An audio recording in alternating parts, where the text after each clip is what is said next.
Mandalorian. Luke Skywalker. Holy crap.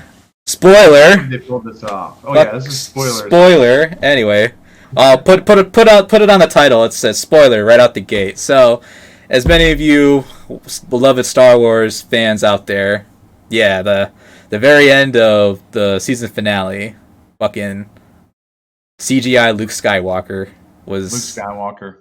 Oh my god. And I didn't. Let's just start with the gravy of this whole thing because this is the best part of the whole damn series. Honestly, they've been hinting at Luke. I mean, for the time period this sets at, and I know you don't know the expanded lore and Rebels and all this stuff, but this is like when they said, "Baby Yoda, go to this temple and reach out, and you might find a Jedi. You might see a Jedi." All I'm thinking is, who's the strongest Jedi in the galaxy at this time? Who can he talk to? This is right after. This is 5 years after Return of the Jedi. So it makes 100% sense that they'd bring Luke in. I just didn't think they would do it. I did not think they would do it. I thought they would do something else. They really have been hinting at it the whole time. So even when the one X-wing fighter came in. Yeah, as soon as I saw that, I was kind of like, "Is that Luke?"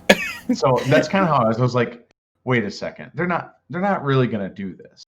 And then he starts walking through the halls, and I go, "They're not really gonna do this." And before the lightsaber strikes, saw his hand. You see the hand, you see his glove, you see the black glove, and you see another hand that has no glove. And I go, "That's freaking Luke Skywalker." My kids and I, we watch it. They're almost 4 now, but like they are freaking out because they don't even know what's going on. But I'm like, yelling at the top of my lungs, "That's Luke Skywalker," and he just wrecks shop.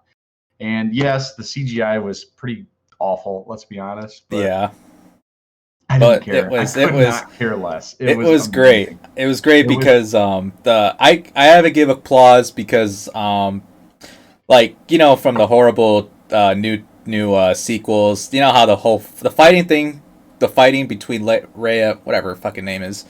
Between her and the other Jedi, I hated the fight scenes, but like when Luke was actually fighting, he was actually doing the Jedi moves, and then he did the whole crush that the black. Yeah, you saw his Darth Vader tendencies. Yeah.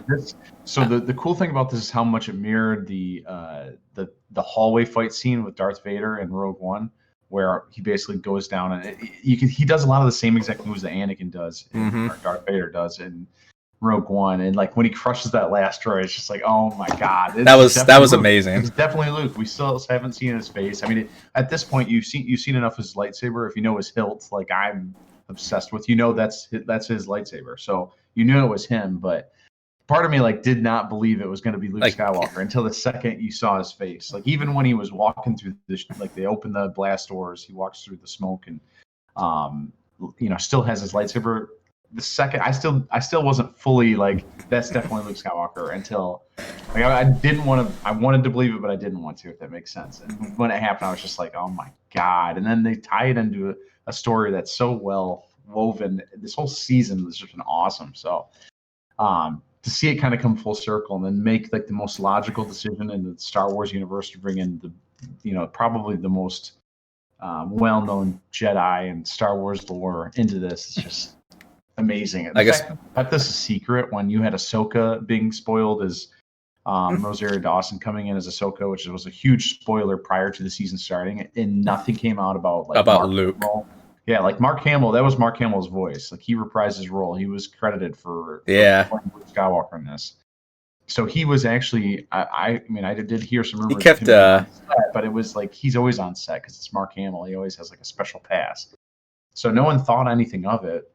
Obviously Mark Hamill today can't play Luke Skywalker of at least the younger version. But as a funny thing is, I saw his Twitter right after the episode aired. He was like, "So anything good on TV today?" or something like that. But he kept that secret for almost a year and a half. I can't believe that. That's crazy to me. Dude, it's insane. I can just go through each episode one by one. I mean, it's hard to say which episode was the weakest or which is. I know there is some weak ones, but there's not. I didn't feel they're really weak. There was no filler at all. So the first episode's the Marshal, and I guess that would be the 10th chapter. Yeah. Officially, first episode of season 2. That's where he meets the guy with Boba Fett's armor. And this is like setting the stage for how epic everything was going to be this season with tying into Star Wars lore. And what I like about the show is that they tie into the Star Wars stuff, but it's not like beating over the head like, this is Star Wars the way the sequel trilogy did. Because the sequel trilogy did it in a way that was just like, oh, okay. Like it got old. Like even the first scene when Ray's running away, Ray and Poe, or not Ray and Poe, but Ray and Finn are running away from the stormtroopers in whatever sand place they were at and saw the Millennium Falcon. Like that's a hunk of junk. And then they run to that. It's just like, okay. It just keeps going on and on and on. This is like these subtle jabs, and it doesn't do it just for the sake of fan service. I feel like Boba Fett comes in for a very specific reason, and like everything comes in. So like having that first episode, which is cool, you see the Krayt Dragon for the first time, which is huge because you hear about it in all the expanded lore. You see the bones in episode 4 when R2D2 and C3PO are walking through the desert right at the beginning. That's the Krayt Dragon bones. Like all that stuff is there. Like that's not the same one, but that's one of them. Yeah. To see them do that and then get the armor, and you sort of right from the start, it kind of sets the stage for Mando. Like, all right, this guy's not a Mandalorian. Why are you taking your helmet off? And like yeah, that's when you're kind of like, oh, he's a fraud. God almighty. And I would say the next one is probably the weakest one in this. The whole season, which is it's called The Passenger. That's the one where the frog lady. Oh, the frog lady. Yeah. The ice planet. But again, like it was still good though. It was still good. This week there were so many good jabs at other media. Obviously, the alien references when Baby Yoda goes up to the eggs and eats one of them. Like there's so many different references to other movies there. You have Dave Filoni coming in as one of the X-wing fighters, and then the one Asian guy is on a bunch of other shows. Yeah, I was like, he's in a lot of like shows. I saw him too. I'm like, he's in many shows that I've seen. But the way they go about it, and like the best part of that episode, I thought, was when they like stop him, like right at the beginning when they stop him, and he's like, "May the force be with you," and he's like, okay, all right, like whatever. And then they're like, yeah, one more thing. And then you see the X-Wings go into their attack position. Their attack mode. Like, oh my God, this is going to be the best thing ever. So I would say that's probably the weakest episode in the season. And it was still awesome. Like I don't think it was bad. I mean, it was great. The next episode was where they took it up a notch. And I know, again, you haven't watched Clone Wars or Rebels or any of these things. I'm just your average Star Wars fan. Yeah, like you don't know that Darth Maul comes back and like is a huge story, a huge piece of the Mandalorian thing. Like I can go into a whole episode about how Darth Maul comes back. He ends up going to the home planet of Mandalore. He ends up fighting Bo-Katan's sister, I believe, or I think Bo-Katan's sister might be the one that's in love with Obi-Wan. Like Obi-Wan has a love interest in the Clone Wars, like that he pushed away to stay as a Jedi. Oh. Darth Maul ends up killing her with I believe with Darksaber. Because Darth Maul ends up getting the Darksaber at one point in the Clone Wars or Rebels series, and he becomes basically the leader of Mandalore. He was trying to put Obi-Wan to the dark side. Exactly. So the third episode is The Heiress, I believe it's called. So that's all about the other Mandalorians that come in. That's when they're on the boat and then Baby Yoda gets kicked in the little fishing thing or something, right? Yeah, they basically go into like that fishing thing. But the main part about that was Bo-Katan. Bo-Katan's a huge character in the Star Wars series in terms of the animated shows, and like seeing her live action. So Katie Sackhoff, who plays Bo-Katan in the show, she actually is the same person that voices her in Clone Wars. So like in Clone Wars and Rebels. So like seeing her do it, she pulls it off perfectly. Like she looks just like she does in the Clone Wars. Yeah, they couldn't have pulled it off better. But seeing her again, kind of expanding on the lore of like, this is the Mandalorian. This is the story part about it, where you realize that now the Mandalorian, Din Djarin or whatever, the Mando, we'll call him. Mm-hmm. He is really just part of the Death Watch, which again is another huge part. Like the Death Watch is a cult of Mandalore. Like you got to think of Mandalore as almost like Sparta, and you have all these like warring tribes. And the Death Watch was like one of these warring tribes. That's actually the same tribe that Darth Maul took over to take over Mandalore. Like he took over that tribe, and then he took Mandalore back with them. So like all that stuff comes into play. So like again, it sets the stage for like how he's going to take his helmet off the season. And it's going to be a big deal. Like everybody knows it's going to happen. So, and then at the end, the big huge name drop is, and the people that again that aren't watching the expanded stuff hear Ahsoka Tano. You got to go find the Jedi Ahsoka Tano. I'm like, oh yeah, because like I remember we have our watch party every Friday watching it, and like Dylan and Vicky, they were kind of like, oh my god, and I'm like, who the hell is that? So yeah, I mean, like, and I'll get to that per episode, but Ahsoka Tano is, I mean, we could just, well, that's like 2 episodes away, but yeah, we'll just go right to it. We'll go right to it. 2 episodes away, it's just called the Jedi, where you basically the idea is he just goes into this town where a Jedi is terrorizing the place, hypothetical, but you find out it's just like a dictator from the Empire.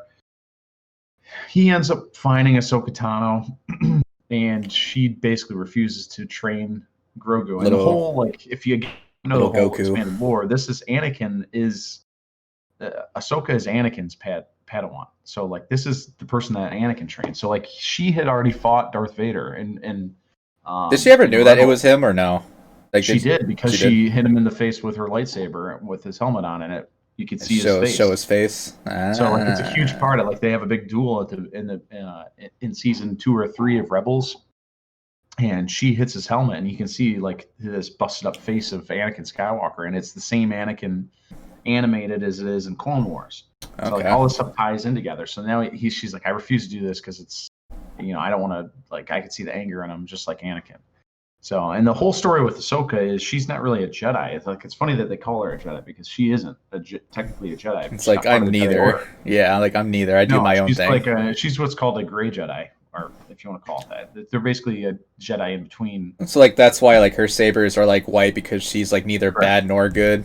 But she could do like light or dark or something like that. She's not aligned to like either side. Qui-Gon Jinn was technically a gray Jedi as well. That's why he wasn't on the council. So like Qui-Gon? In episode 1, yeah, Qui-Gon wasn't on the council, even though he was probably as powerful as like Mace Windu and stuff. So, oh wow, there was a lot of politics in play. And if you look at the expanded lore, like that, there's a big sect of people called the Grey Jedi. I think Count Dooku actually was a Grey Jedi too. So it makes sense that Qui-Gon would follow that path. But she's in that same thing. She gets falsely accused of something, of murder, when she's in the Jedi Academy or whatever, and then it ends up getting framed, and after they reverse their trial, and that's why she's like, I refuse to like be with the Jedi again, because they're like, they were trying to kill me. Yeah, like so Yoda and Mace Windu bring her back. They're like, hey, you're part of us again. She walks away from the Jedi Order, like leaves her lightsabers and leaves. Screw you guys. Yes, like she's totally. She and that's like another part to play of like the Clone Wars, and why Anakin gets all angry, and like this super like quick shift of him like just wrecking shop and killing younglings. There's all this other stuff that happened in Clone Wars where he's got his reasons for being pissed at the Jedi Order, because they falsely accused somebody that was his best friend. Like he and her and Anakin were about as good as friends as Anakin and Obi-Wan. So anyway, seeing her there, and then seeing her with Grogu, which I don't know about the name. Grogu, I was kind of like, Baby really? Yoda. Of all names to call it Baby Yoda? I was okay. We're still going to call him Baby Yoda. But man, my girl, Rosario Dawson, man. Man. She plays that part like I didn't think the look of her makeup and that was pretty true to what she looks like in the comics. Like, it's about as good as you can get it live action. I know, like, I know some people are fucking pricky about, like live appearances and things like that. But I guess like the voice actor for her for the Clone Wars, like she's the voice of her, but she doesn't like look like her, and Dawson looks like the character, but doesn't have the voice. So it's kind of like you gotta compensate for one or the other, Yeah, no, Ahsoka is like. She's become probably like in the last 15 to 20 years, she's probably like in the top 3 most loved characters of Star Wars. So she beats Rhea. There was a big push to make her the voice actor the same person, like make her actually do this in live action. And obviously she doesn't look the exact part. She doesn't have any acting ability really. Like I don't think she's just a voice actor. So, but yeah, she's like super loved. But I mean, I think Rosario Dawson did a great No, job. she did. I'm She did glad this great. episode was like a one and done though with her. Instead of So like having like obviously, another episode or two, trying to like I wouldn't say drag it, but keep having the hook on the fish type thing and just keep yeah, going with it. yeah, and then Yeah, that kind of goes into the whole season. Like she sends him on his way, like yep, go to this Jedi temple, and that's it was like where one the episode, one and done. I like that. Yeah, I kind of agree with that too. I was kind of like that was there her was not an episode. episode. I would say the one with the spiders was the filler episode, and it was still amazing. That was a great episode. So, and then after this episode is when they go to the Jedi temple, and Baby Yoda convenes with the Jedi, an unknown Jedi we That don't unknown know. Jedi. And the Yeah, best part about that whole episode, like there were so many moments in this season where something happened, and I'm like, oh my god, it's that. And yeah. this is one of them. This is probably number 2 biggest moments. Is Baby Yoda starts convening with, obviously it's Luke Skywalker at this point. We assume it is. I mean, a lot of people kind of assumed it is, but the best part of this episode is you see Mando looking at Baby Yoda, and all of a sudden you hear, and it's Slave One coming out of the atmosphere, and I'm just like, Slave One! I started yelling it. This is when I was in Texas for Thanksgiving. What's Slave One? Slave One is the ship that Boba Fett. Oh, okay. It's the same ship that Jango Fett had in Episode 2, when he fights Obi-Wan and all that stuff. It's the same ship, or when they do the seismic charges, which we'll get to that in the next season or next episode. And oh my god, it's just seeing the ship come in was just awesome, because it was just, I don't know, it was everything I wanted to be Star Wars. And again, it's taking lore that it's loved and not like shitting on it, not doing it just for the sake of fan service. Like it makes sense that he's going there for the armor. Like, it makes 100% sense. And I'll get back to another big point I want to make in the season finale as well, but I'll get there. I mean, we're almost basically, getting there. they have that episode in the Jedi Temple, and Boba just wrecks shop. I mean, you see what he can do with the armor and how badass he is, and obviously they take the child, so that's cool. And then you have the next episode where my favorite comedian of all time, Bill Burr, comes back, and I didn't hear anything about him coming back. My God, he kept it secret too. He basically has the best acting chops of this entire series. I mean, he was great in this episode, I thought. I mean, he showed a lot of like, for a comedian, he is becoming one of the better actors. It's crazy to me. Like, I don't know if you've watched his last movie with Pete Davidson. Yeah, the King of Staten Island. Yeah, like between that movie and this episode, it's like, how in the world? Like, this guy actually is he's a really good actor. Yeah, he went from Dave Chappelle, now he's in Star Wars. Like, come on, man, Dave Chappelle's a great show too. But come on. Yeah, I mean, it's just crazy how well like a comedian like that can go from like stand-up comedy doing like all these like these big budget projects, which is great too. I like that. Yeah, I like him too. Like, he probably didn't think, he was like, holy shit, they want me back for another season. Like, all right, sure, yeah, I'll play it. I listened to his podcast every once in a while. He talked about it the first time he was on set. He's like, I don't know anything about Star Wars. I don't even know. So like, it's just funny having him in there, and he just plays a good role. And again, I would say this is probably a filler episode. Like, if you had to name the filler episodes of the season, this is probably a filler episode, and it's still one of the best episodes of the season. Because all they had to do was just get like the coordinates for Moff Gideon, right? The whole episode is them just trying to sneak into this Imperial base to get the coordinates for Moff Gideon. So that was part about it is, like, obviously there's the two best parts of it is they get into this place, and they obviously have to get into this little ATM, this Imperial ATM. Yeah, Imperial ATM machine.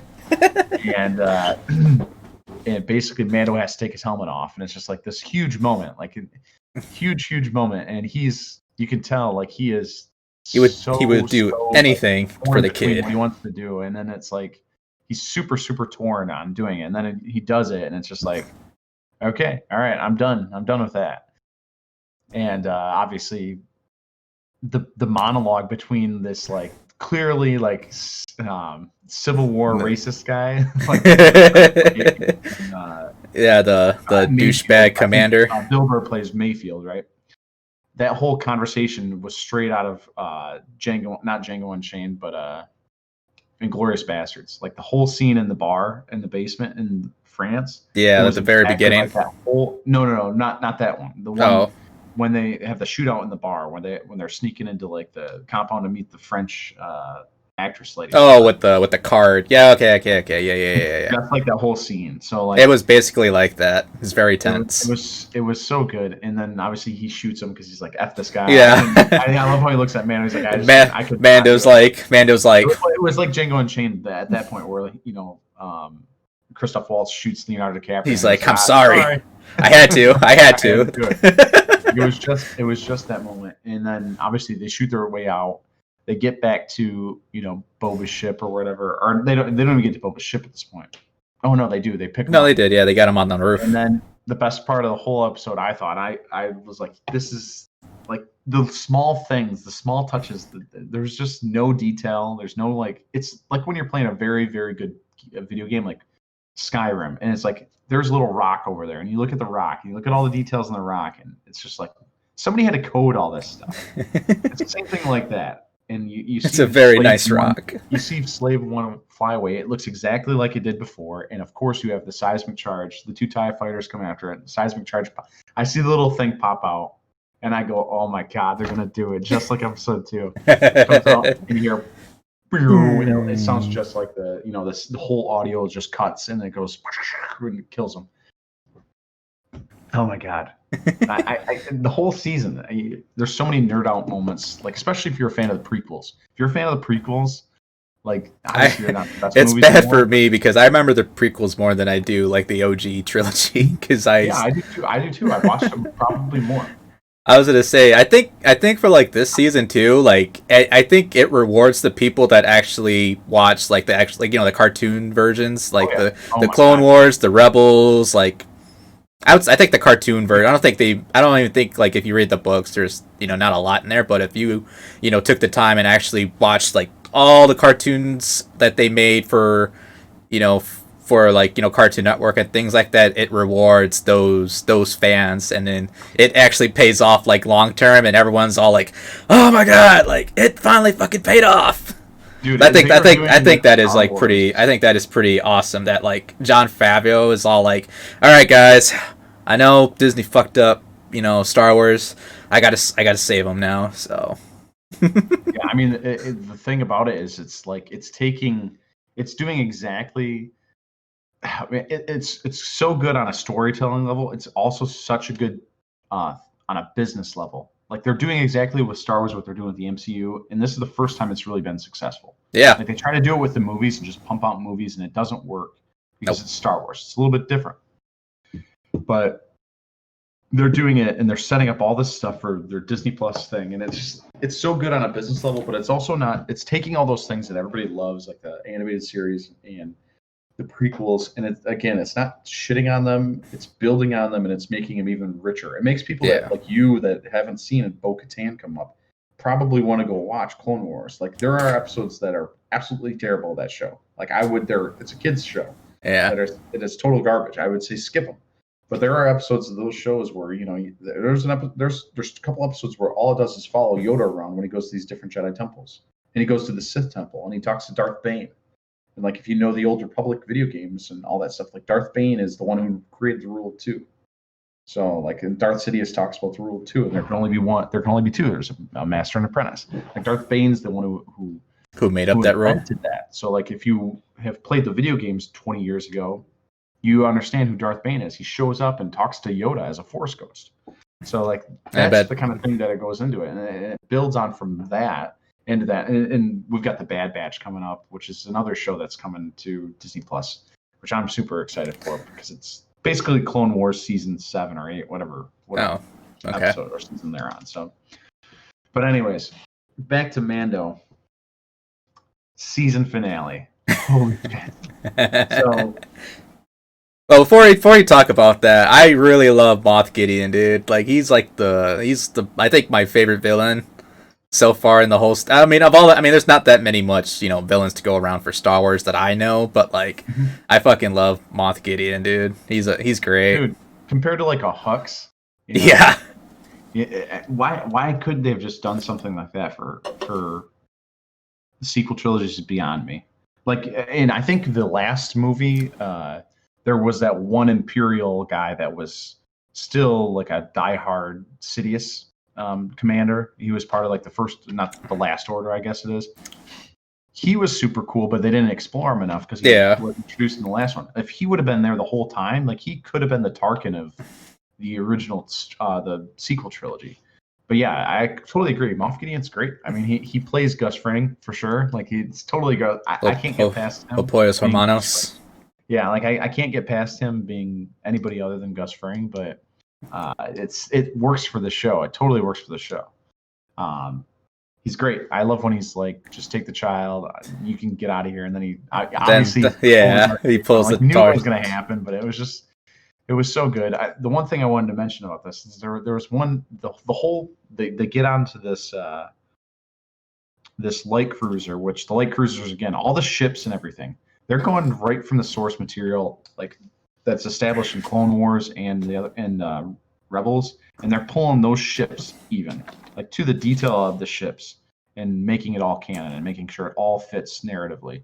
I mean, they even referenced Operation Cinder in this one, which is the last operation of Sidious after he dies in episode 6. That's basically what the whole Battlefield 2 single player campaign is based around, is Operation Cinder, and it basically says the Imperials all have to die because if I die, it all has to burn. Everyone has to die. It's like the last order. It's not the last order, but it's all about like burning everything to the ground. And moving everything out to I believe it sets the stage for moving everything to the outer rim for the final galaxy, right? So like there's just so much stuff referenced there. But the thing I wanted to mention was there was a scene basically where all the chicks are running through the hallway. I loved it. I love how it actually felt like these chicks could actually do these it. These women are badass. It wasn't like Marvel when they said like the whole like, oh, you're gonna have a hard time getting through that, and it's like, oh, don't worry, no. She's got help. And I'm like, oh, come on. Yeah, and it's just like there's something called subtlety, and that totally escapes the MCU, and that at least in that scene for sure, and like that pulled me out of that huge ass 45-minute scene, that whole fight scene. That whole fight scene for like a 15-second shot of just like all the women. I'm just like, okay. All right, you got your moment. Congrats. This part was totally not like that. It wasn't at all. Have experience. I've seen all these people in different medium, and now they're all together and doing it, and it's just totally believable. It's not political. There's no message behind it. It's just these are some badass chicks that just they actually fight. They actually get wounded and things like that. So you're like, all right, we know these girls are tough. Like from that scene to like Marvel's scene. Like when I saw Pepper, I'm like, she doesn't fight. Like get out of here. Yeah, what is her formal? Yeah, what's her training? I mean, I know like. That's all I want to say about that. I mean, it was done the right way. And I totally agree with that. You don't have like a female empowerment moment. Like that's the way you do it because everybody can get behind that in a way that's positive and it's not like beating you over the head. Like women aren't weak. Like we get it, okay? Like we get it. Do it this way so they're good characters that we care about. Like I don't care about Pepper Potts coming down. So I just wanted to mention she never should have been in there in the first place. Yeah, but so anyways, the season finale was amazing. The whole thing is just a rescue mission to get Baby Yoda back from Moff Gideon, and they infiltrate the light cruiser. I love how they use like Boba Fett, and they get into the Imperial shuttle. And again, the Imperial shuttle looks exactly like it did in the original movies. And they basically go in, and the part where they go into it, and I don't know if you watch these cinematics or not, but that whole scene where they fly into the dock or whatever. Yeah. That totally reminded me of, I think it's Knights of the Old Republic. There's a cutscene where basically they take a shuttle, the Sith Empire or whatever you want to call it at the time. This is before Rule of Two, when the Sith have a following just like the Jedi have a following. There's like thousands of Sith. There's a Sith army. There's hundreds of red lightsabers versus hundreds of green and blue lightsabers. There's a cutscene, a cinematic, and it's one of the best cinematics in Star Wars history, where there's a shuttle that runs right into the Jedi Council, or not Jedi Council, but the Jedi Temple. and it stops, and then it opens up the back, just like it opened up the back in this Yeah, one. from There's the still other fog, one. you can't see it, and instead of all the people coming out to take down this light cruiser, you just see like 30 red lightsabers light up in the cinematic. I will have to send it to you after this. It totally reminded me of that. It also reminded me of Battlestar Galactica. So like, I don't know if you've ever watched Battlestar Galactica, but another really really great show. Bo-Katan, played by Katie Sackhoff, she's one of the main characters in that show. The way the light or the way the TIE fighters come right out of the light cruiser, that's exactly like Battlestar Galactica. Like it's clear as day that they're referencing Battlestar Galactica. Same thing with the Dark Troopers. Like those are just look like the Cylons in the Battlestar. They look identical. I don't know. They look familiar from somewhere. They look just like it. Only they're black instead of silver. Yeah, I say like they had a lot of Easter eggs too, and like this God. in this season too. Now, like speaking of like the ending too, like I didn't think. Well, I mean, I know when when he was about to hand Baby Yoda off to Luke, I was just thinking like he's gonna show his face because he's like, I don't know when I'm gonna see the child ever again. Oh my God! And he did it. He did it. It was just everything was set up so well. It was great. There was a lot of things like, yeah, I kind of predicted that would happen, and some people were like, I knew. There was a lot of people that were saying Luke's gonna come. I was like, yeah, that makes sense on a story wise. I just don't know if they're gonna do that. If they're gonna have the budget to do it. Well, I think they have the budget to do it. I just don't think they would do it. Like are they trying to make this big of a show, or are they trying to make it still small? And that I think having Baby Yoda leave the show with Luke, because I don't think we're gonna see Baby Yoda for a while. We probably won't see him in all next season. Maybe 2 or 3 seasons. We won't see him. Maybe for mid-season. Maybe if they do like a lapse, like few years. If they do a time lapse, yeah. I don't think there's anywhere to go with the story until he gets older and more trained. So it makes total sense that even if I said last night when I was watching this show could end right now, and I'd be happy with this is where the series ends. Like I obviously want more because there's more to go with the Darksaber and Bo-Katan. Like that's what they're setting up as the the fight over Mandalore. Yeah, for spin-offs. Yeah, but I think that's where Mandalorian's going to go. I think Bo-Katan will follow them. Yeah, I think it's going to be, he basically, his whole thing was, if you help me get the child back, I'll help you get Mandalore back. Like he committed to that. So now he's got Darksaber. They're at odds because he's got it. He doesn't want. I thought that was funny too. Was that like when he fought Moff Gideon, he got the saber and whoever the chick was all pissed off with them. He was like, yeah. I like how he's like, I don't want it here, take it. He's like, yeah, I forfeit. So I forfeit. so now it's like she can't rule. So there's gonna be like some sort of political game there because it's almost gonna be. I mean, some people are saying it's gonna be like Game of Thrones in space. I don't think it'll be like that, but there's gonna be some way that they're gonna work together to get Mandalore back, and I don't know how that's gonna play out. But I'm excited. But again, I feel like this show could be ended right here, right now, and Mandalorian is done. Like it feels like I don't know. It's just great. Because didn't like the first episode of the Mando, that was when Baby Yoda was introduced, and like mostly like every episode, Baby Yoda was in it one way or another. He was in every single episode except the second to last episode of this season. Yeah. So I feel like people would be like, "Oh no, where's Baby Yoda?" Yeah, I mean, I think it's good for the show because I think Baby Yoda, like, there's only so much you can do with him. Like, yeah. Storytelling-wise, I think exploring Mandalore is gonna be great because again, Mandalore is like the Sparta of space. Like Sparta, like think Leonidas in space, and that's exactly like the helmet.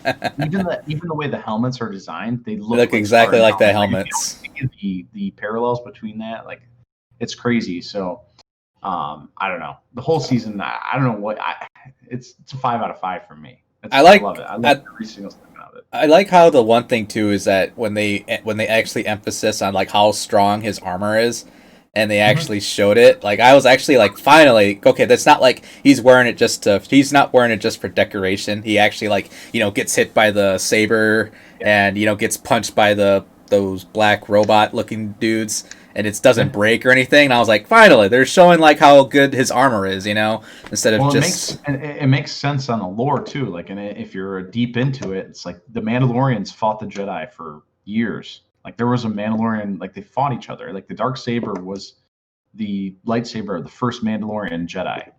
So like after he died, the Jedi basically kept the Darksaber in the temple to like honor him. and then the Mandalorians came and took it. So there was like this whole strife between them. Like they're not friends historically.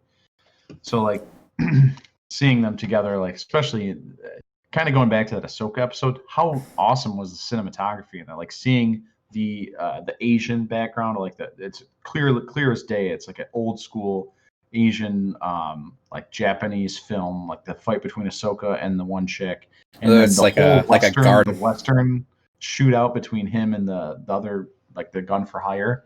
Like I don't know how you can't see the clear like filmmaking. Just I don't even know how they did it. It's like they picked like the right crew to make this film. They kind of like, all right, we know what we're talking about. The movie people don't know anything. So all right. And I think it was subtle too. Like I don't think it was just like, I didn't think it was over the head. It wasn't beating you over the head like this is a Japanese film. Like nope. I'm not trying to. It was just like nope. The music, even the music shifted slightly. There were so many good. Everything about it. I love this whole season. The show's definitely my favorite show on TV right now. I mean, hands down. I can't think of another show that's my favorite right now. But The Queen's Gambit. Yeah, I'm good. So yeah, that's my general take on The Mandalorian season 2. Oh my god, that's a lot. I know you had a lot to talk about. But coming from me, for the average Star Wars, viewer, I enjoyed it, especially like I know like a lot of people, like I said, will get a lot out of it if you watch like the cartoons. Then 10, 15 years later they make a brand new live action series, and a cartoon actually has made it into a live action. You're like, holy shit! I never thought I'd see the day where a cartoon went to live action. So I mean, I think that's pretty cool. I think like overall too, like. I made a joke and I was saying, I was like, fucking Pedro Pascal's back must be hurt, man. He's carrying the Star Wars, Disney Plus apps and all this other stuff. Like, he better be making bank because he's the one carrying everything right now.